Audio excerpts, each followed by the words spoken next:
Welcome to From Betrayal to Breakthrough, and here is a mini dose of Dr. Debi where I'm sharing tips, suggestions, strategies, and sometimes just motivation to have you move past your betrayal once and for all. Hi there, Dr. Debi here. So in From Hardened to Healed, I talk about the healed or hardened profile. I want to give you a sense of what it looks like so you know what to look out for to know if you may be healed or you may be hardened, and I'll tell you how to know for sure when I'm done. So I just pulled this from the book. So here, a boy who's physically bullied in middle school takes steroids and compromises his health to become an incredibly muscular bodybuilder so no one can ever hurt him again. Now imagine that same person, the same boy who was bullied in middle school, still learns how to protect himself while also doing the work to realize that hurt people hurt people. It doesn't excuse the behavior, but he knows it wasn't about him. It was their issue. So you see how one was just doing something in response to an event, an experience, and the other made some changes. Another one, the girl who was the ugly duckling makes herself over and now devotes all of her time, effort, energy, and income to maintain her beauty and style. This is where she gains her sense of self-worth. The same girl who was the ugly duckling still takes measures towards looking and feeling great, yet learns to take pride in her inner as well as her outer beauty. So one just took it and ran. The other is learning it's about what's inside too. The boy who grew up in poverty is so determined to make money, he compromises his health, relationships, and integrity to do so. The same boy who grew up in poverty and was determined to never experience that again still works hard and makes a great living, yet understands that it's not worth it if he sacrifices his health, relationships, and integrity to get there. He makes peace with the idea that it may take a little bit longer, but the longer route is worth it because it's not worth losing who and what he loves to get it. I can go on and on, but the whole idea is it's not necessarily the outcome. You know, sometimes we just look at the outcome, but I invite you to look at what's behind it, what's driving it, what's the fuel behind it, because one is coming from a very hardened fuel and one is coming from a very healed fuel. So how do you know if you are healed or hardened? Take the healed or hardened quiz. Find out what stage you're in the 5 stages from betrayal to breakthrough. You can just find that at healedorhardenedquiz.com. I'll see you next time. How do you avoid answering uncomfortable questions? This was something that came up. You know, in the PBT Institute, we have open Q&A with me. We call them coffee chats. And 2 of our members had this question. So I'm thinking this may be something that's going on with you too. Let's say you're in the middle of a divorce. Let's say you're separated. Let's say you're just trying to heal from a betrayal and you are just not ready to share all the details with everybody. But questions are coming your way, you know, or you're with someone and you don't quite know how to respond. A few things right here.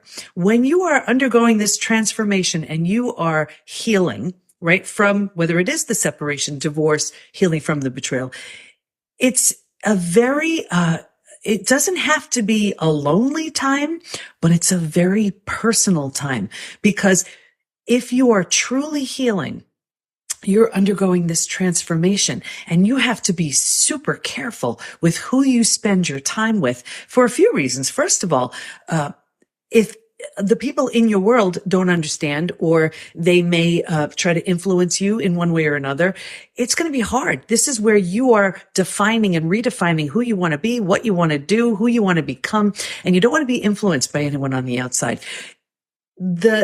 Although I am a big proponent of being as social as possible, this is not the time to be super social. So I would say when it comes to how to respond, you may just want to say going through a tough time, going through a divorce, going through, you know, just a situation right now, but thanks for your concern. And something like that, let somebody know I'm going through a tough time, but that's all I feel like sharing. It can be really uncomfortable. People want to support as best as they can. And if they don't understand what you're going through, well, of course, they can't support you. But you have to be super careful who you share this with.